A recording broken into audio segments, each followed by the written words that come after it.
Hello student, मैं engineer आकाश पांडे आपका surprise online learning centre पर स्वागत करता हूं।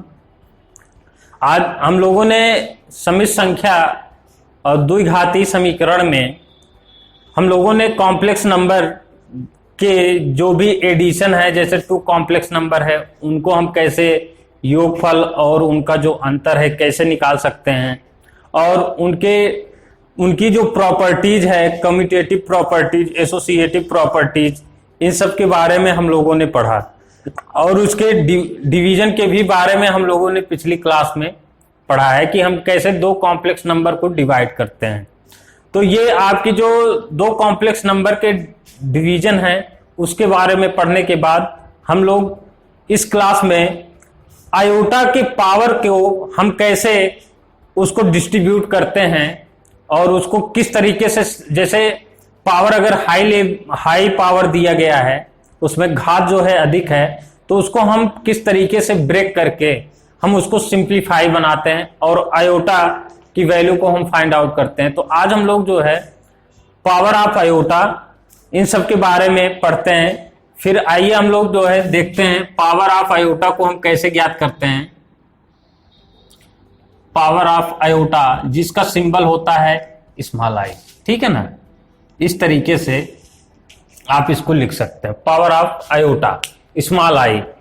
अब इसमें जैसे दिया जाता है आपका यहां पे सपोज दैट पावर ऑफ, यहां पे पावर आई की पावर 1 इक्वल टू आयोटा की पावर 1 है तो 1 आयोटा ही प्राप्त होगा। आयोटा का स्क्वायर अगर किया जाता है तो -1 प्राप्त होता है। इफ आयोटा की पावर को अगर 3 किया जाए 3 टाइम्स, तो इसका मतलब होता है आयोटा। यहां पे इसको इस तरीके से ब्रेक करते हैं हम लोग पावर को, तो ये iota into iota into iota, इसको इस टाइप से लिख सकते हैं।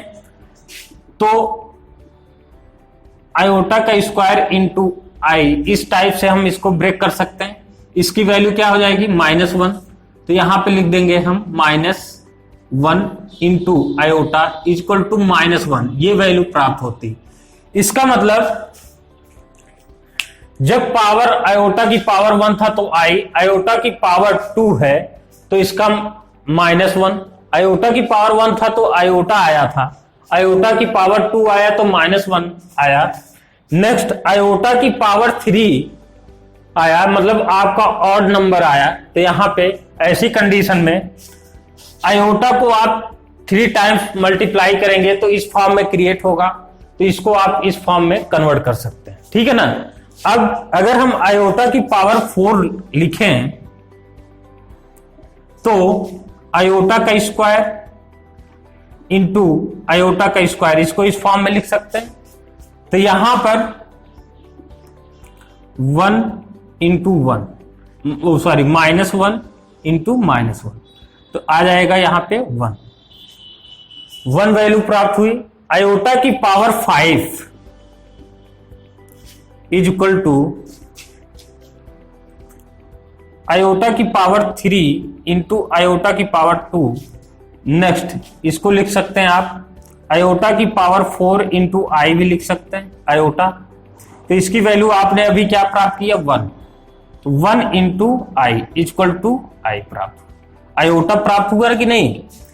अब यहां पे आप लोगों ने देखा जब आयोटा की पावर 1 था और आयोटा की पावर 5 हुआ तो इसका मतलब आयोटा ही प्राप्त हुआ, आयोटा प्राप्त हुआ ना।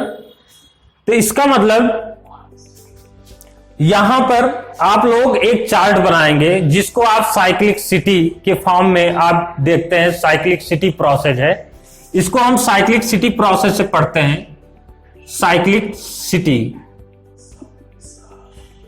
प्रोसेस। देखिए ये कहीं पर भी इस तरीके से एक्सप्लेन नहीं किया गया आपकी बुक में, लेकिन इसको फाइंड आउट करने के लिए सबसे सिंपल तरीका यही है कि यहां पर आप लोगों ने देखा कि आयोटा की पावर 1 2 3 4, जब ये 1 2 3 4 इसका जब पावर आया तो आपको आयोटा के अलग अलग वैल्यूज प्राप्त हुए। यहां पे आयोटा प्राप्त हुआ, यहां पे -1 प्राप्त हुआ, यहां पे माइनस आयोटा प्राप्त हुआ, यहां पर आपको 1 प्राप्त हुआ। नेक्स्ट जब 5 आप करते हैं आयोटा की पावर 5, तो सिमिलर जो पहले आपको प्राप्त हुआ था वही आयोटा की पावर 5 पर भी वैल्यूज प्राप्त होते, वही मान प्राप्त होता है। इसका मतलब एक पावर के बाद आयोटा के एक कंडीशन या 5 पावर के बाद वही आयोटा फिर से उसी आयोटा की वैल्यू रिपीट होने लगती है। अब आप यहां पे आयोटा की पावर अगर आप 6 लिखें तो आपको -1 प्राप्त होगा, देख सकते हैं आप लोग। ऐसे भी यहां पे आयोटा की पावर 6 अगर आप लिखते हैं तो आयोटा की पावर 2 की पावर 3 इस फॉर्म में लिख सकते हैं इसको। तो इसकी वैल्यू कितनी होती है? -1। तो ये -1 का क्यूब सदैव -1 होगा, ठीक है ना। देखिए फिर से रिपीट हुआ। तो इसी को हम साइक्लिसिटी प्रोसेस के नाम से हम जानते हैं। तो ये साइक्लिसिटी का प्रोसेस का मतलब क्या है कि अगर आयोटा के पावर में अगर हम, चूंकि देखिए 4 स्थान तक, 4 के पावर तक आपको आयोटा के अलग अलग वैल्यूज प्राप्त हुए हैं, तो इसलिए हम यहां पर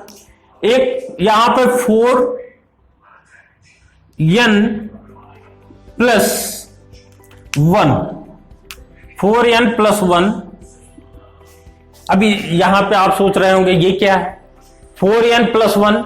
इसका मतलब ये है कि आयोटा के पावर में आप 4 से डिवाइड करेंगे।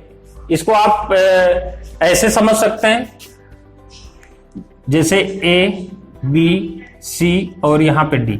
इस तरीके से आप जूनियर क्लास में पढ़े हैं कि इससे आप A से भाग दे रहे हैं, शेषफल भागफल आपको C प्राप्त हो रहा है, शेषफल D प्राप्त हो रहा है, और भाज्य क्या है यहां पे? B है। तो यहां पे लिखते हैं भाज्य बराबर भाजक गुणे भागफल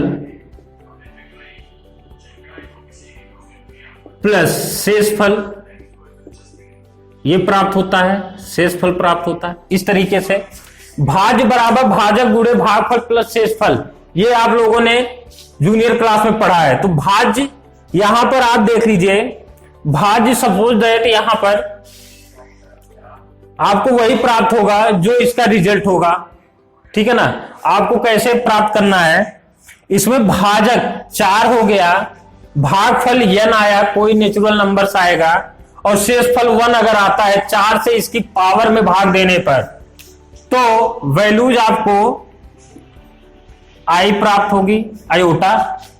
नेक्स्ट जब 4n प्लस 2 रिमाइंडर आपका रिमाइंडर 2 आया, ये क्या हो गया? ये रिमाइंडर शेषफल को शो करता है।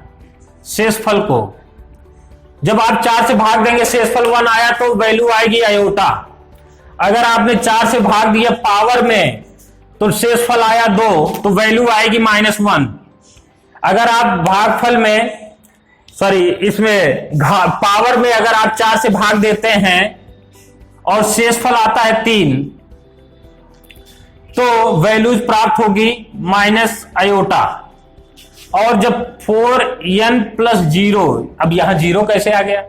4 में 4 से जब भी आप भाग देंगे तो सदैव 0 प्राप्त होगा। शेषफल कैसा प्राप्त होगा? 0। अब ये कैसे? जब भी आप जैसे भिन्न में जैसे 1/4 अगर आप करते हैं पहले में, तो शेषफल कितना आएगा? 1 आएगा। क्यों? क्योंकि अगर अंश हर से छोटा है तो भिन्न में वही शेषफल हो जाता है।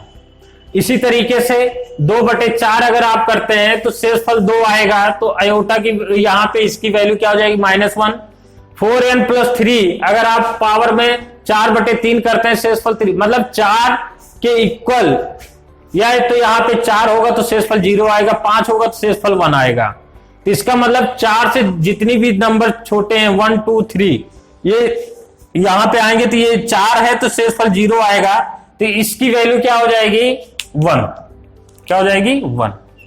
तो इस तरीके से इस चार्ट को आप याद रखिए, आप आसानी से आयोटा के बारे में आप जो है बता सकते हैं, आयोटा की पावर कितना भी दिया हो।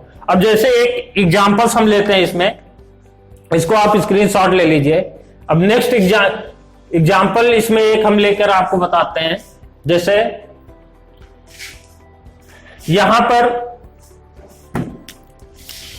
आयोटा की पावर 69 सपोज दैट दिया गया है, तो इसमें क्या करेंगे आप, इसके पावर में 4 से डिवाइड करें। 69 में अगर आप 4 से डिवाइड करते हैं तो यहां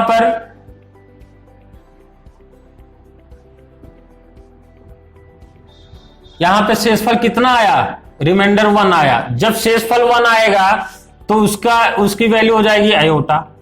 अगर यहां पे आई की पावर 131 दे दिया, 131, तो ऐसी कंडीशन में आप इसको 31 में अगर आप 4 से भाग देते हैं तो यहां पे 12,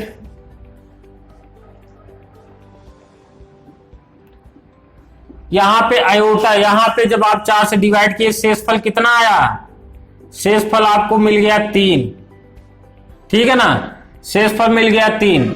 और आपको पता है कि अगर शेषफल 3 हो 4 से डिवाइड करने पर तो वैल्यूज क्या प्राप्त होंगी, ये आपको पता है, वहां पे माइनस आयोटा ये आएगा। उस रूल को आप हमेशा ध्यान में रखिए, और आपको बड़े से बड़े अगर पावर दिए गए हैं आयोटा के तो आप उसके आंसर आसानी से निकाल सकते हैं। तो आइए हम लोग जो है नेक्स्ट पॉइंट पर चर्चाएं करते हैं। इस तरीके से हम पावर निकाल सकते हैं। आयोटा के अगर पावर दिए गए हो, बड़े से बड़े नंबर दिए गए हो, तो उसको हम इस रूल से, साइक्लिसिटी प्रोसेस से हम फाइंड आउट कर सकते हैं। तो आइए हम लोग जो है नेक्स्ट बात करते हैं यहां पे आइडेंटिटीज की।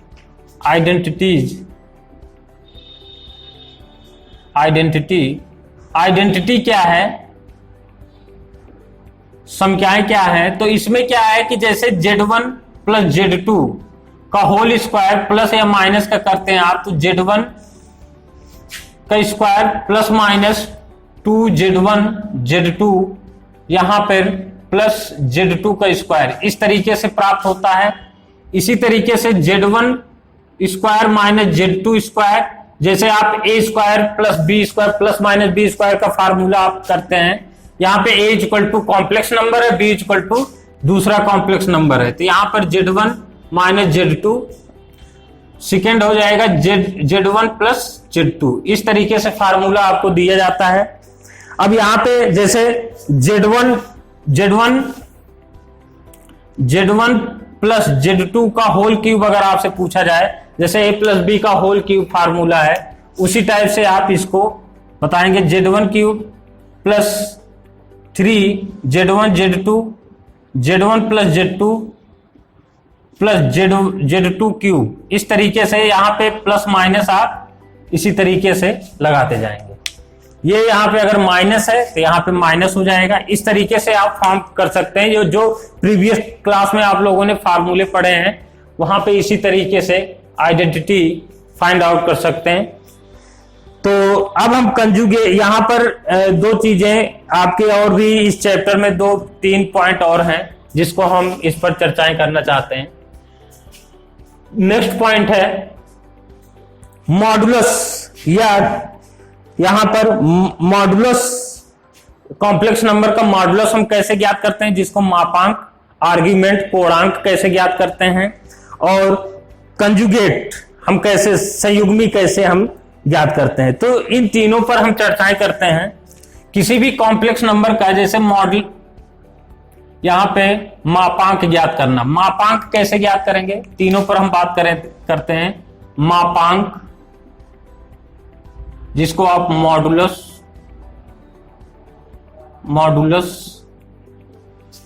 और यहां पे कोणांक,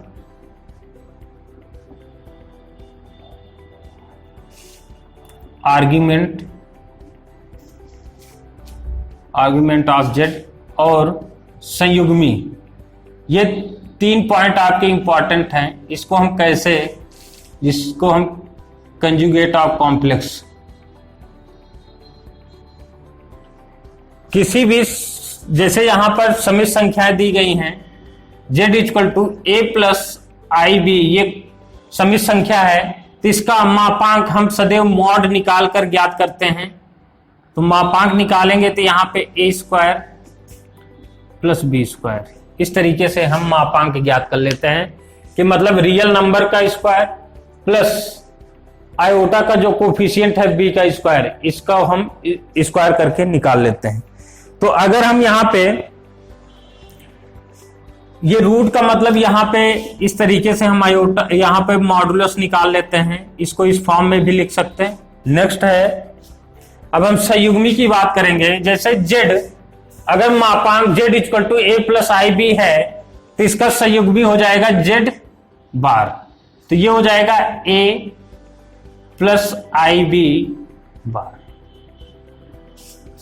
इस तरीके से हम लिखते हैं इसको जब भी संयुग्मी निकालना हो। तो ऐसी कंडीशन में a माइनस आई बी इसकी वैल्यू प्राप्त हो जाएगी। ये जो होता है z का संयुग्मी कहलाता है। कॉम्प्लेक्स नंबर z का कॉम्प्लेक्स नंबर, जैसे ये कॉम्प्लेक्स नंबर z का संयुग्मी है, ठीक है ना, संयुग्मी। अब इसका यूज हम लोग जो है न्यूमेरिकल्स में करते हैं। तो यहां पर और एक कंडीशन बची हुई है आपका कोणांक ज्ञात करना, जिसको हम आर्ग्यूमेंट कोणांक कहते हैं। तो यहां पे आर्ग्यूमेंट हमेशा किस में मेजर किया जाता है, मेजर्ड इन रेडियन, किसमें, रेडियन। इसको हम कोणांक को सदैव जो है हम रेडियन में मेजर करते हैं। इसको हम फाइंड आउट करेंगे किस तरीके से, जब हम कॉम्प्लेक्स नंबर के प्लेन का हम रिप्रेजेंटेशन करते हैं तो उसमें हम कोणांक का यूज करेंगे। तो यहां पे कॉम्प्लेक्स प्लेन का रिप्रेजेंटेशन हम यहां पे बताना चाहते हैं। तो नेक्स्ट पॉइंट है आपका रिप्रेजेंटेशन ऑफ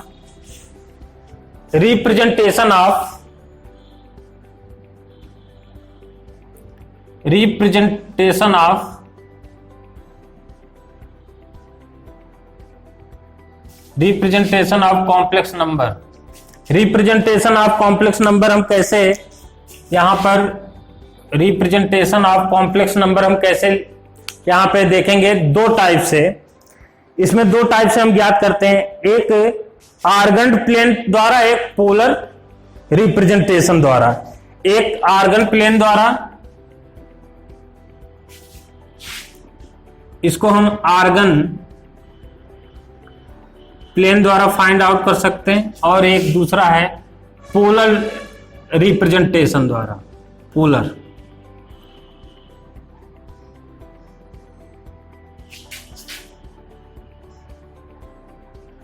रिप्रेजेंटेशन द्वारा, ठीक है ना, पोलर, इसको पोलर फॉर्म में लिखते हैं, पोलर फॉर्म में। तो ऐसे लिख लीजिए आर्गन प्लेन और पोलर।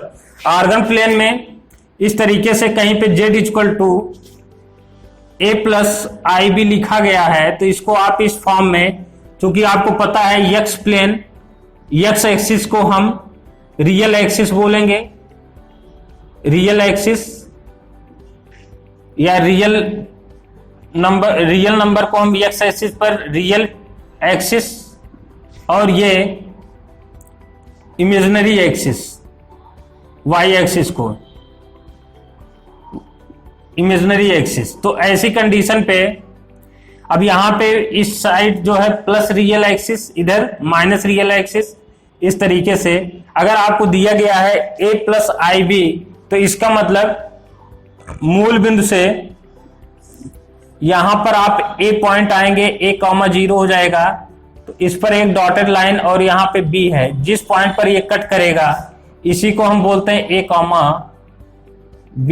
इस तरीके से हम रिप्रेजेंट कर सकते हैं, ठीक है ना। इमेजिनरी को हमेशा हम y एक्सिस पर, इमेजिनरी पार्ट को y एक्सिस पर और रियल पार्ट को हम x एक्सिस पर डिनोट करेंगे। बाकी आप लोगों ने प्रीवियस क्लास में सरल रेखा पढ़ा है, उसी को हम क्या बोलते हैं, ऑर्गन प्लेन में इसको हम डिनोट करते हैं। अगर सपोज दैट यहां पर z की value -a -b iota into -b दिया हो, यहाँ पे -आयोटा इंटू b, तो ऐसी कंडीशन पे इस साइड प्लस प्लस होते हैं, सभी प्लस होते हैं। यहाँ इधर क्या होता है, इधर आपका माइनस और प्लस होता है, और इसमें माइनस माइनस होता है। तो यहां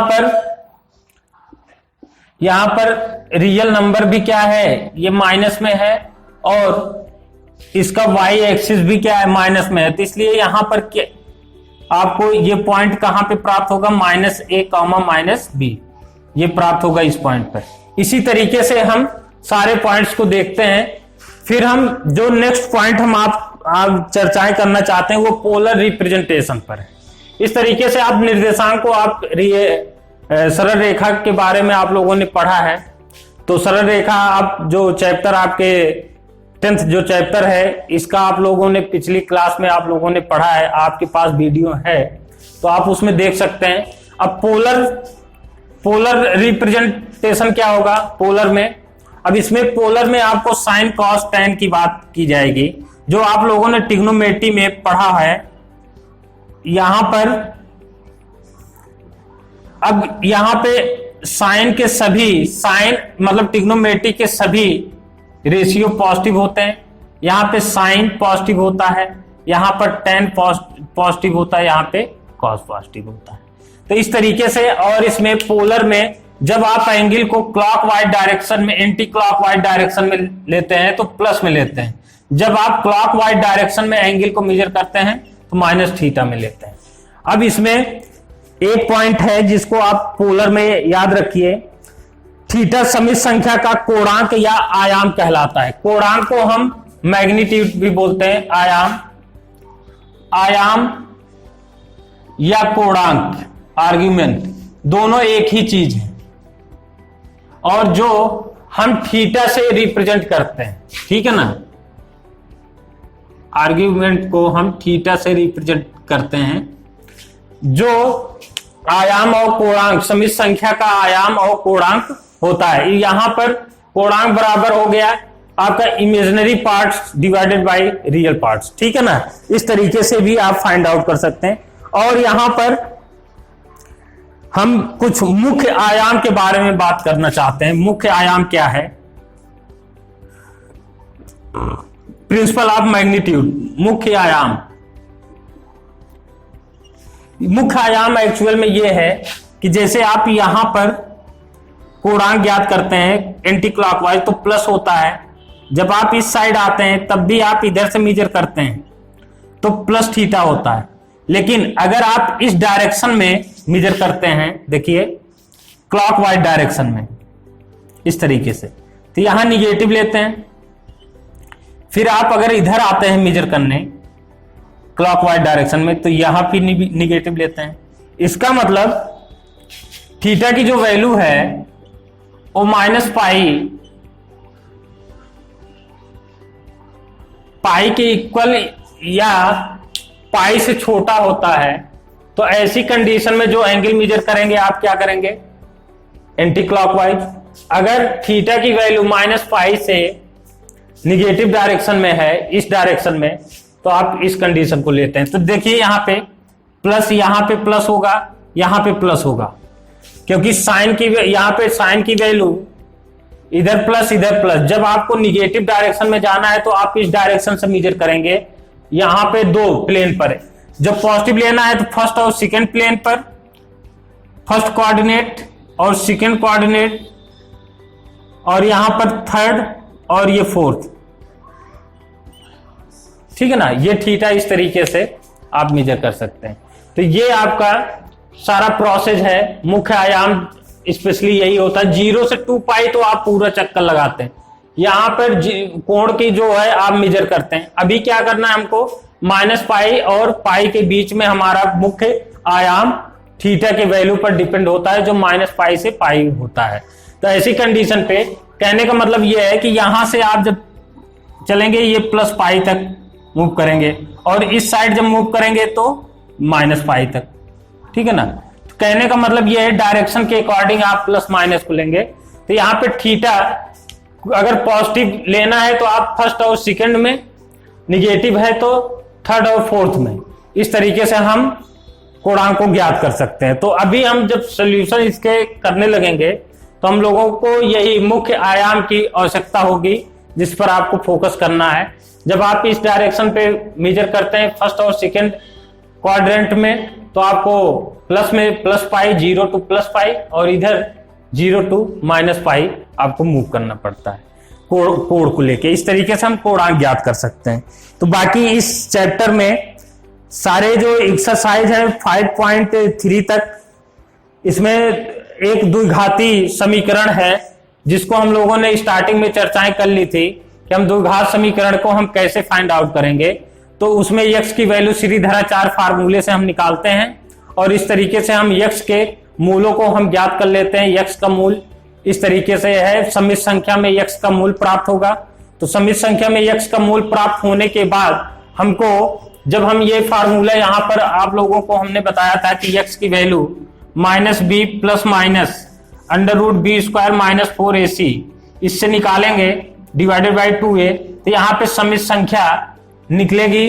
जहां पे फैक्टराइज करके हम समीकरण को नहीं सॉल्व कर सकते हैं, वहां पे हम इस फॉर्म में श्रीधराचार्य फार्मूला लगाते हैं, जिससे हमको कॉम्प्लेक्स नंबर में 2 रूट प्राप्त होते हैं। उन दोनों रूट से हम कोण ज्ञात कर सकते हैं, मतलब कोणांक ज्ञात कर सकते हैं। कोणांक हम कैसे ज्ञात, आयाम, उस समीकरण का आयाम ज्ञात कर लेंगे, कोणांक ज्ञात कर लेंगे। इस तरीके से जब हम लोग जो है इसके एक्सरसाइज 5.3 पर चर्चाएं करेंगे, तो इन सारी चीजों को जब हम उसमें एक्सप्लेन करेंगे, अभी आप लोगों ने क्या पढ़ा है, थ्योरी पढ़ा है, अब इसका आप एप्लीकेशन न्यूमेरिकल के थ्रू एक्सरसाइज वाइज आप जो है पढ़ेंगे।